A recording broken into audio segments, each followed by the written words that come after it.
নমস্কার বন্ধুরা, অর্চনার চ্যানেলে আপনাদের স্বাগত। আজকে শনিবার, বাজারে তেমন যাওয়া হয়নি, তাই মাছ মাংস কিছু আনা হয়নি। তাই বন্ধুরা, মা বললো চল নিরামিষ বানিয়ে ফেলি আজকে। তাই আজকে নিরামিষ রান্না হচ্ছে আমাদের। বন্ধুরা, আপনাদেরকে আগেই দেখেছি আমাদের ছাদে একটা বাগান রয়েছে। সেই বাগান থেকে মা পোশাকের ডাঁটা কিছু কেটে নিয়ে এসেছে। পোশাকের ডাঁটাটাকে কেটে একটু নুন হলুদ দিয়ে ভালো করে ভাপিয়ে নেওয়া হচ্ছে। এরপরে ছোলার ডালটাকে ভালো করে ধুয়ে নেওয়া হলো। নেওয়ার পরে প্রেশার কুকারে নুন হলুদ ও একটু সর্ষের তেল দিয়ে ভাপাতে বসিয়ে দেওয়া হলো, যাতে ডালটা ভালোভাবে সিদ্ধ হয়ে যায়। এবার ডালটা সিদ্ধ হয়ে গেলে ডাঁটার সঙ্গে দিয়ে কড়াতে ফুটিয়ে নেওয়া হলো। কড়াতে ফোটানোর সময় একটু গরম মশলা, একটু হালকা চিনি আর হলুদ গুঁড়ো, একটু লঙ্কা গুঁড়ো দিয়ে দেওয়া হয়েছে। অন্য একটি কড়াইতে 5 ফোড়ন ও শুকনো লঙ্কা ফোড়ন দিয়ে তেল সহ ওই 5 ফোড়ন শুকনো লঙ্কাটা ঢেলে দেওয়া হলো। দিয়ে মিনিট 10 মতো ফুটিয়ে নেওয়া হলো। ডালটা যে একটু ঘন হয়ে গেল, ওপর থেকে একটু গরম মশলা ও ঘি 1 চামচ মতো দিয়ে দেওয়া হলো। দিয়ে ঢাকা দিয়ে মিনিট 2 পরে ডালটা নামিয়ে নেওয়া হলো। তৈরি হয়ে গেল ডাঁটা ছোলার ডাল। এরপরে পুঁই ডাঁটা ও ছোলার ডাল আমার তৈরি হয়ে গেছে। এবারে রান্না হবে ঝিঙে পোস্ত ও সর্ষে। তার জন্য পোস্ত সর্ষেটাকে ভালো করে বেটে নিয়েছি। নেওয়ার পরে 1 চিমটি নুন ও সর্ষে দিয়ে ঢাকা দিয়ে রাখা হলো।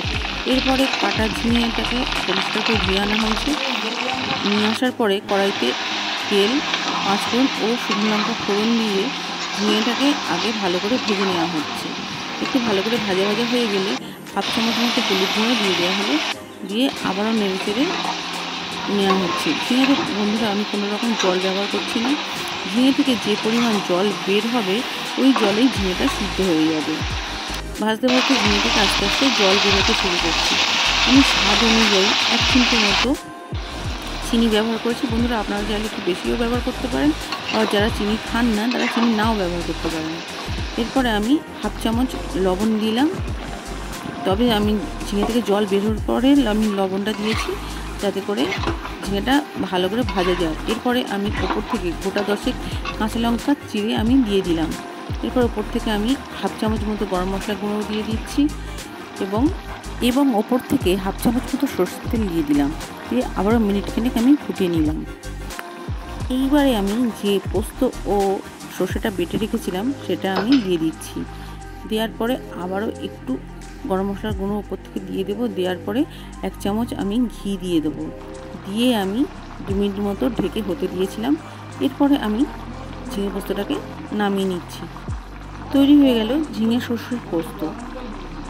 এবারে আমি অন্য রেসিপিগুলো তৈরি করে নেব।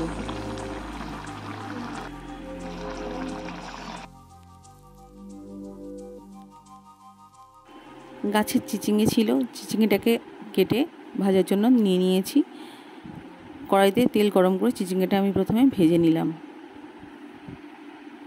বর্ষাকালে বন্ধুরা, যদি ঘরে কিছু গাছ করে রাখা যায় সবজি, তাহলে খুব একটা বাজারে যাওয়ার দরকার পড়ে না। তবে মাছ মাংসটা আলাদা ব্যাপার, ওটার জন্য বাজারে যেতেই হয়। ঝিঙে খাওয়ার পরে বন্ধুরা আমরা ঝিঙে ছালটাকে ফেলে দিই। মা বললো আজকে ঝিঙে ছালটা ফেলিস না, দেখ আজকে আমি একটু নতুন রেসিপি বানিয়ে খাওয়াবো। তা বন্ধুরা, ছালটাকে প্রথমে ভাপিয়ে নিয়ে শিলে বেটে নেওয়া হয়েছে। এরপর পেঁয়াজ রসুন কেটে নেওয়া হয়েছে। কেটে তেলের মধ্যে ভালো করে ভেজে নিয়ে ওপর থেকে 1/2 চামচ হলুদ গুঁড়ো, 1 চামচ লঙ্কা গুঁড়ো, অল্প স্বাদ মতো চিনি ও হালকা নুন দিয়ে দেওয়া হলো। দিয়ে মশলাটাকে আগে ভালো করে কষিয়ে নেওয়া হলো। এরপরে যে ঝিঙে ছালটা বেটে রাখা হয়েছিল, ওইটা ওই মশলার উপরে দিয়ে মিনিট 10 মতো ভালো করে নেড়ে নেওয়া হলো। ভালো করে যখন ভাজা ভাজা হয়ে যাবে, ওপর থেকে দরাজ হাতে একটু সর্ষের তেল দিয়ে দেওয়া হলো।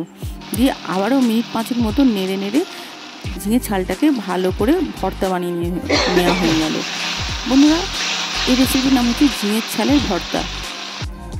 ঝিঙের ছালের ভর্তা তৈরি হয়ে গেল।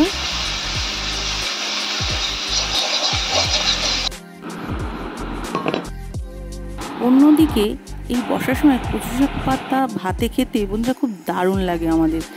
তাই কচু শাক পাতাটা ভাতে দেওয়া হয়ে গেছে, দিয়ে সিদ্ধ হয়ে গেছে। আর শুকনো লঙ্কা ছিল, সেটাকে নুনের সঙ্গে ভালো করে মেরে নেওয়া হলো। নিয়ে অল্প একটু সর্ষের তেল দিয়ে ভালো করে কচু পাতাটাকে মেখে নেওয়া হয়ে গেল। তাহলে চলুন বন্ধুরা, আমার সমস্ত রান্নাগুলো হয়ে গেছে। এবারে আজকের থালাটা একটু সাজিয়ে নিই।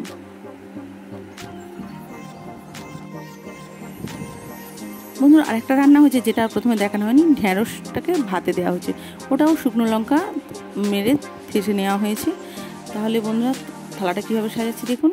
থালাতে প্রথমে আমি ঢ্যাঁড়স ভাতে দিয়েছি, চিচিঙে ভাজা, কচু শাক পাতা ভাতে, ঝিঙে ছালের ভর্তা, ঝিঙে পোস্ত, সর্ষে দিয়ে ভাত, লেবু, কাঁচা লঙ্কা আর ডাল। বন্ধুরা, আমার আজকের থালা তৈরি হয়ে গেছে শনিবারে। আপনাদের যদি এই শনিবারের রান্নার রেসিপিটি ভালো লেগে থাকে তাহলে অবশ্যই একটি লাইক ও শেয়ার করে দিন। আর যে সমস্ত বন্ধুরা আমার এই ইউটিউব চ্যানেলটিকে এখনও পর্যন্ত সাবস্ক্রাইব করেনি, প্লিজ একটি সাবস্ক্রাইব করে দিন। তাহলে আজকের মতো আমার ভিডিওটি এখানেই শেষ করছি। আবার দেখা হবে নতুন অন্য কোনো ভিডিওতে। নমস্কার বন্ধুরা।